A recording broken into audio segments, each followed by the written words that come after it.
To open the door, you can either push once on the remote to open the driver door or twice to open all the doors, or some of them have a sensor where all you do is put your hand on it and it senses your hand. And then when you want to lock it, you push where those two stripes are to lock it. And stepping on the brake will turn the power button green. That means it's okay to push to start the car. Then you'll see the dashboard light up.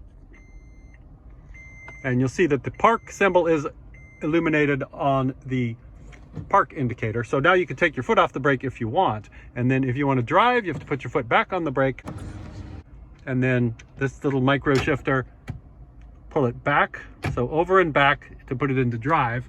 And there's your indicator right there that shows that it's in drive, the little square around the D.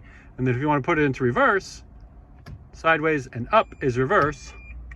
And it makes this horrible beep. And then you can see the R is selected in the reverse indicator.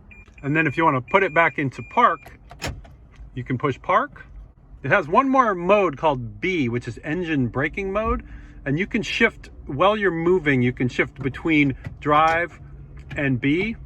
And B is for if you're going down a really steep hill and you don't want to burn up your brakes going down the hill. You actually, it slows you down as if you were using the engine as a brake. So you want to put it in B mode if you're going down steep hills, and then just throw it back into drive when you're back into normal territory. So this is what it looks like going down a hill. So you can see my gas engine is running. Now if I throw it into B, if you look at the speedometer, it's holding steady at 33 even though we're going down a hill. And if I throw it back into D, which you can see you can do on the fly, now my speed goes up again.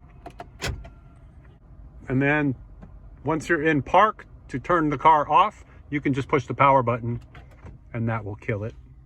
One real nice bonus feature with the Prius is if you have it on but in park, then you can have the air conditioner on but not be running the gas engine. So if you want to sit in your car and just chill out, it really doesn't use a lot of gas. Every 20 minutes or so, the gas engine will turn on for 2 minutes to recharge the battery, but the air conditioning runs off of the battery rather than off of the pulley on the engine. So you can stay cool. Even the bug out people go camping and they stay cool all night doing this. You know, just sleep with the car in park if it's hot.